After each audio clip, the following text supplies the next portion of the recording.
আমি অনার্য বলছি। আমার জন্মের আগে কেউ আমাকে অনার্য নাম দিয়ে দেয়। তো এই নামটা কেন আমি পেলাম সেই ইতিহাসটা ভাবতে ভাবতে আজকে অনেক কিছু আমার মাথায় এলো, অনেক কিছু শিখলাম, জানলাম, পড়লাম আমার সামান্য জ্ঞান বুদ্ধি দিয়ে। তো এই জ্ঞান বুদ্ধির থেকে দুটো চারটে কথা আমার অনার্য ভাইদের। অনার্য কাদের বলা হয়? ভারতবর্ষের যারা schedule caste, schedule tribe, OBC 85% মানুষ ভারতবর্ষের যারা মূল নিবাসী বলা হয়, যাদেরকে দলিত বলা হয়, এরাই ভারতবর্ষে অনার্য। আর ভারতবর্ষটা শাসন করছে কিছু মানুষ বিদেশ থেকে এসে, যারা নিজেদেরকে আর্য বলে। এই আর্য জাতি বিদেশ থেকে 10,000 বছর আগে ভারতবর্ষে প্রবেশ করেছিল, যখন ওরা বেদ লিখেছিল। বেদ নামে 4টে বই লিখেছিল, ঋক, সাম, যজু, অথর্ব বলে। যেদিন ওরা এই বেদ লেখা শুরু করে, আমাদের ভারতবর্ষে তারা এসেছিল দুটো অন্ন, বস্ত্র এবং খাদ্য জোগাড়ের আশায়। ভারতবর্ষের ইতিহাস সাক্ষী আছে, পৃথিবীর যত জাতি আছে সমস্ত জাতি ভারতবর্ষের এই সম্পদকে লুট করার জন্য যুগে যুগে সময় সময় আমাদের ভারতবর্ষে এসছে। তার ভিতরে কিছু জাতি বেরিয়ে চলে গেছে সম্পদ নিয়ে, আর কিছু জাতি ভারতবর্ষে রয়ে গেছে। তাদের মধ্যে একটা জাতি হচ্ছে আর্য জাতি। এই আর্য জাতিরা আমাদের এই ভারতবর্ষটাকে শাসন করার জন্য 15,000 জাতি উপজাতিতে আমাদের এই ভারতবর্ষের মূল নিবাসী মানুষদের জাতপাতের নামে, ধর্মের নামে, বিভিন্ন প্রকারে কাজকর্মের নামে বিভিন্ন প্রকারে বিভক্ত করে 15,500 জাতিতে ভাগ করে তারা আমাদের দেশের মানুষকে গোলাম বানিয়েছে। এই গোলাম বানিয়ে আজকে তারা পরিকল্পনা করেছে যে এই দেশের মানুষদের পচা চাল রেশনে দেওয়া হবে, এর থেকে বেশি আর কিছু এদের যোগ্যতা দেওয়া হবে না। কারণ এদের পেটে যদি ভাত চলে যায়, এই অনার্য জাতির গোলামদেরকে যদি ভাত খাওয়ানো হয়। আজকে ইলেকশনের পরে 2024-এ নির্বাচন হয়ে গেছে। এই নির্বাচনের পরে প্রত্যেকটা জিনিসের দ্রব্যমূল্য বৃদ্ধি হচ্ছে। করোনা রোগের পরে ভারতবর্ষের অর্থনীতিকে শেষ করে দেওয়া হয়েছে। আমাদের যারা ট্রেনে হকারি করতো, আমি যে অঞ্চলে বাস করি, আমাদের দেখেছি আমাদের লোকাল ট্রেন শিয়ালদা, বনগাঁ, শিয়ালদা, কৃষ্ণনগর, তো এই লোকাল ট্রেনে যত পরিমাণ হকার ভাইরা কাজ করতো, প্রতিটা প্ল্যাটফর্মে যে হকার ভাইদের একটা স্টল থাকতো।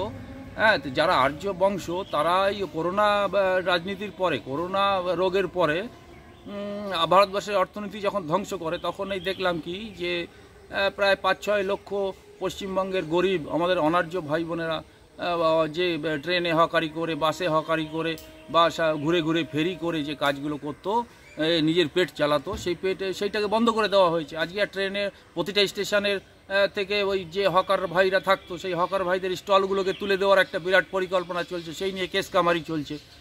সাধারণ মানুষ দুটো পেটের জন্য, দুটো ভাতের জন্য, দুটো অন্নের জন্য আজকে লড়াই করছে। এই মানুষগুলোকে হারিয়ে দেওয়া হয়েছে।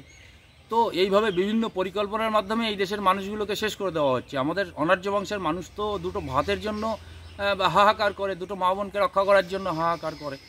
তো এদের মাথায় তো এত কূটনীতি রাজনীতি নেই। তো আমি একটু বোঝার চেষ্টা করে দেখলাম যে আমাকে একটা ঘৃণ্য শব্দ দিয়ে আমার জন্মের আগে আমাকে অনার্য বানিয়ে দেওয়া হয়েছে।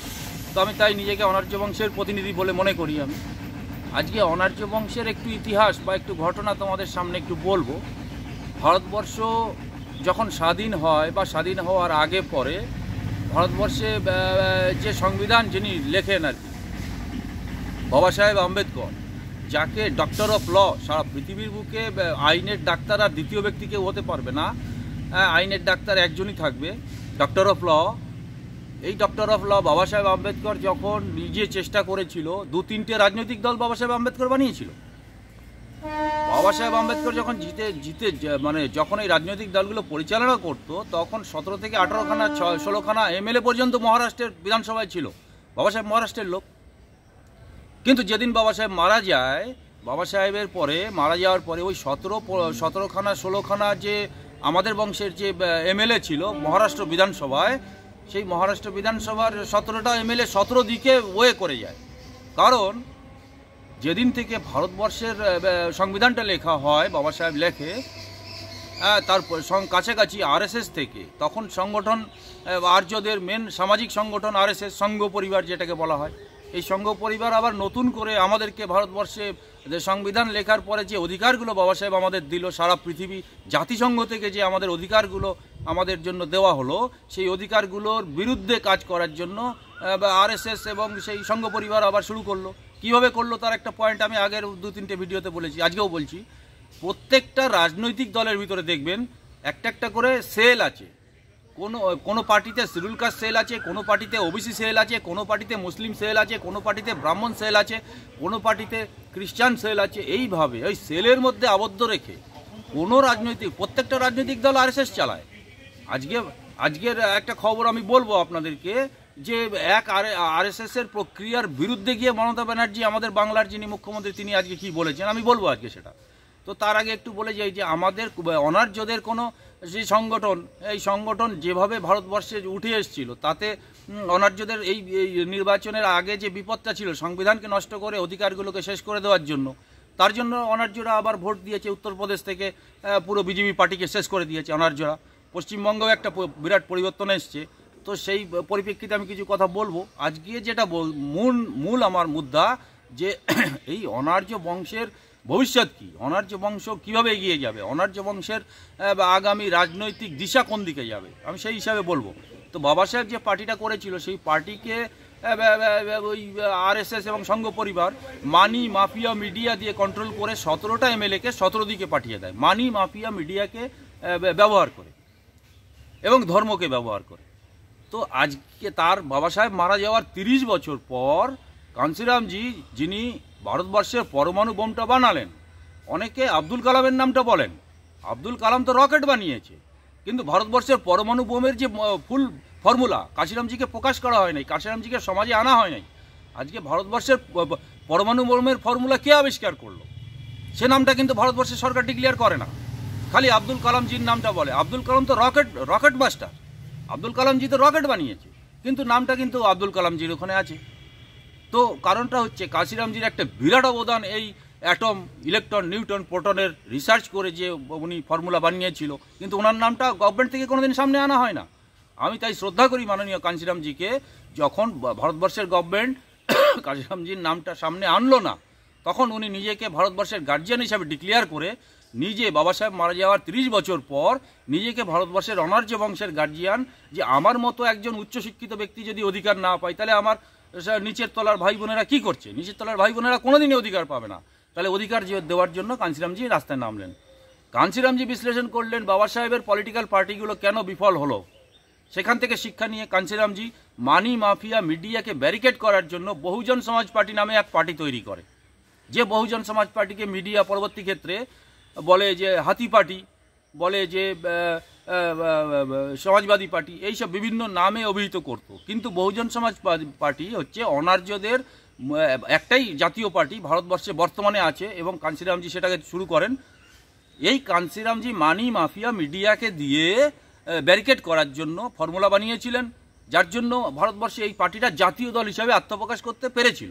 আজকে আমার বলার উদ্দেশ্য, গতকালকে একটা খবর পশ্চিমবঙ্গের মুখ্যমন্ত্রী বলেছেন, তিনি রুদ্ধদ্বার বৈঠক করেছেন পশ্চিমবঙ্গের সমস্ত তার যে সরকারি যে পিএরা থাকেন, সরকারি যে আমলারা রয়েছেন, তার পদাধিকারী হিসাবে মুখ্যমন্ত্রীর সঙ্গে কানেক্টেড, তাদেরকে নিয়ে একটা বক্তব্য নিয়ে তিনি খুব রাগান্বিত হয়েছেন। এটা আমার কাছে একটা হাস্যজনক ব্যাপার। এই রাগান্বিত ব্যাপারটা হচ্ছে, উনি বলছেন পশ্চিমবঙ্গে এবার ইলেকশন হয়েছে, টাকার বিনিময়ে ইলেকশন হয়েছে। এটা আজকের কয় তারিখ? 21 তারিখ। এই 21 তারিখে সমস্ত মিডিয়াতে পাবে এই খবরটা, সমস্ত প্রিন্ট মিডিয়া, টেলিভিশন মিডিয়া বা ইন্টারনেট মিডিয়াতে এই খবরটা বেরিয়েছে যে মুখ্যমন্ত্রী বলছেন যে টাকার বিনিময়ে এবারের লোকসভা নির্বাচনটা হয়েছে। পশ্চিমবঙ্গে বস্তা বস্তা টাকা অন্য স্টেট থেকে এই স্টেটে ঢুকেছে। এই নিয়ে উনি খুব দুঃখিত এবং উনি খুব রাগান্বিত, আমাদের সিএম মুখ্যমন্ত্রী। তা কথাটা হচ্ছে, এই যে কথাটা, এই কাজটা আরএসএস অ্যান্ড কোম্পানি ভারতবর্ষে যেদিন বাবা সাহেব আম্বেদকর সংবিধান লেখেন তারপর থেকেই মানি মাফিয়া মিডিয়াকে ব্যবহার করা শুরু করেছে। এটা কি মমতা ব্যানার্জি জানেন না, না ইচ্ছে করে বলতে চান না? মমতা ব্যানার্জি তো সবই জানেন। যখন বামপন্থী রাজনীতির দলগুলোকে শেষ করার জন্য মমতা ব্যানার্জির নেটওয়ার্ক এখানে কাজ করত, তখন কোথা থেকে মানি আসতো? পরবর্তী ক্ষেত্রে আমাদের বিভিন্ন স্টেটে, আমাদের এই যে একটা রাজ্যে আমাদের অনার্যদের একটা সরকার ছিল, লালু প্রসাদ যাদবের অনেক ঘোটালা করেছে, অনেক কিছু করেছে, সেগুলো পরবর্তী ক্ষেত্রে ধরা পড়েছে। কিন্তু লালু প্রসাদ যাদবের ওই বিহারের সরকারকে একসময় বিহার খুব গরিব ছিল, আমাদের পশ্চিমবঙ্গ তো দেশ ভাগের পরে তো হাহাকার ছিল। আমাদের মানুষদেরকে যেভাবে পিটিয়ে মারা হয়েছে, সেখানে যাকে যদি 500 টাকা দেওয়া যায়, একটা শাড়ি দেওয়া যায়, একটা কম্বল দেওয়া যায়, একটা ছাতা দেওয়া যায়, বা একটা এখন তো এই যে টাকাটা মমতা ব্যানার্জি এবার ব্যবহার করেছে কিভাবে আমাদের মানুষকে দিয়ে ভোট কিনেছে। এই মমতা ব্যানার্জি ভোট কিনেছে যে কী বলে, মেয়েদেরকে কি দিয়েছে একটা ভান্ডার, হ্যাঁ লক্ষ্মী ভাণ্ডার। এই লক্ষ্মী ভাণ্ডারের টাকাটা হচ্ছে আমাদেরই ট্যাক্সের টাকা, আমরা ট্যাক্স দিই। সেই জিএসটির টাকার থেকে উনি একটা সামান্য কিছু দান করে নিজেকে মহান সাজার একটা চেষ্টা করেছে, এই হচ্ছে মমতা ব্যানার্জি। কিন্তু আরএসএস বাইরে থেকে ব্ল্যাক মানি ঢুকিয়ে টাকা কিনেছে। এই যে প্রক্রিয়াগুলো আরএসএস অ্যান্ড কোম্পানি, মোহন ভগতের যে টিম, আজকে আরএসএসের টিমের সদস্য না হলে ভারতবর্ষে কেউ এমপি হতে পারে না। আজকে আরএসএসের সদস্য না হলে কেউ মুখ্যমন্ত্রী হতে পারে না। আজকে আরএসএসের সদস্য না হলে কেউ প্রধানমন্ত্রী হতে পারে না। আজকে আরএসএসের সদস্য না হলে কেউ একটা সামান্য কমিশনারও হতে পারে না। এটা কি আমাদের মাননীয় মুখ্যমন্ত্রী বলবেন আমাদের একটু সামনাসামনি যে উনি আরএসএসের সদস্য নন, বা উনি আরএসএসের সঙ্গে সম্পর্ক রাখেন না, বা উনি আরএসএসকে মানেন না? তাহলে উনি পশ্চিমবঙ্গেও আরএসএস, কেন্দ্র সরকারও আরএসএস, উনি কার বিরুদ্ধে কাকে অভিযোগ করছেন, কার বিরুদ্ধে কাকে রাগ করছেন যে টাকা ঢুকেছে? এই যে টাকা ঢুকেছে পশ্চিমবঙ্গে, এটা কি আজকের ইতিহাস? এই মানি মাফিয়া মিডিয়ার বিরুদ্ধে আমাদের অনার্য বংশকে সামনে দাঁড়াতে হবে। এবং অনার্য বংশ এবার একটু চেষ্টা করেছি, আমাদের যে মহাপুরুষরা আছেন সেই মহাপুরুষরা এবার আগামী 5 বছরের জন্য সংবিধানটাকে রক্ষা করার ফর্মুলা দিয়েছেন সমাজে। সেই ফর্মুলা অনুযায়ী এবার ভারতবর্ষের আরএসএসের যে টিম বিভিন্ন রাজ্যে দাপিয়ে বেড়াচ্ছে, সেই আরএসএসের টিম একটু সামলিয়েছে। আগামী 5 বছর হয়তো আমার অধিকারটাও থাকবে, হয়তো আগামী 5 বছর পরে এই অনার্য বংশের অধিকারটা থাকবে কিনা, সেই জন্য গভীর চিন্তায় আমাদের সিএম মুখ্যমন্ত্রী রাগ করেছেন, একটু কিছু পয়সা করি বাংলায় ঢুকে গেছে কোনো সাইড থেকে, তাই ওনার আমলাদেরকে উনি একটু গরমাগরমি করেছেন। হ্যাঁ, তো উনি তো সবই জানেন, তো উনি একটু খুলে বললেই পারতেন কোথা দিয়ে ঢুকেছে, কেন ঢুকেছে, কিভাবে ঢুকেছে। এই মানুষগুলো একটু পয়সা করি পেয়েছে, যারা সারা জীবন না খেয়ে জলে জঙ্গলে বাস করতো। বাংলাদেশ থেকে আসার পরে বামপন্থী নেতারা মরিচ ঝাঁপিতে গুলি করে করে জ্যোতি বসু মেরেছিল। হ্যাঁ, তারপরে তো দুটো ভাতের জন্য কুকুরের মতো অনার্য বংশ বাংলাদেশ থেকে গান্ধী ভাগ করে, দেশভাগের পরে দেশভাগের সময় আমরা কুকুরের মতো, আমাদের হাজার হাজার কোটি কোটি মানুষকে মেরে দেওয়া হয়। তো আমরা সেই অনার্য বংশ। তো অনার্য বংশের ভাই বোনদের উদ্দেশ্যে আজকে আমার এইটুকুই যে 2 নম্বরই টাকা ঢুকছে বা 2 নম্বরই টাকা বেরোচ্ছে, বা আমাদের ট্যাক্সের টাকা দিয়ে আমাদের মানুষকে কেনা হচ্ছে লক্ষ্মী ভাণ্ডারের নামে, উত্তরপ্রদেশে সামান্য নুন দেওয়ার নামে, তো আপনাদের আরও ব্যবহার করবে এরা। তো আপনারা সাবধান থাকুন। আমার অনার্য বংশের যিনি আগামী দিনের আমার নেতৃত্বের সামনে আসছেন, আপনারা নিশ্চিন্ত থাকুন, সমাজকে এগিয়ে নিয়ে যাওয়া হবে। আমাদের মা বোন যাতে আর পচা ভাত খেতে, পচা চাল খেতে, রেশনের সামনে লাইন না দিতে হয়। আর আরএসএসের পরিকল্পনা পচা চাল দিচ্ছে, রেশনের দোকানে আমাদের মানুষকে লাইন দিয়ে দাঁড় করাচ্ছে, আর ভারতবর্ষের সমস্ত সম্পত্তি নিয়ে ওরা সুইস ব্যাংকে ঢুকাচ্ছে। এটাই আরএসএসের প্রোগ্রাম। তো সেখান থেকে আমার বংশকে বাঁচানোর জন্য অনেক চিন্তাভাবনা চলছে। হয়তো এই নির্বাচনে 2024 লোকসভায় আমাদের যিনি মহাপুরুষ আছেন, তিনি সমস্ত আরএসএসের টিমকে গলা টিপে আজকে আমাদের 5 বছরের জন্য সংবিধানটা রাখতে বাধ্য করেছে। ওরা আবার পরিকল্পনা করবে যাতে আমাদের এই সংবিধানে আমাদের অধিকারগুলো না থাকে। কেন ওরা আমাদের গোলাম বানিয়েছে হাজার হাজার বছর ধরে, জাতপাতের নামে, ধর্মের নামে। সেখান থেকে বেরিয়ে আসতে হলে আমাদের মানুষকে সচেতন হতেই হবে। আমাদের মানুষ অনেক সচেতন হয়ে এবার নোটায় ভোট দিয়েছে।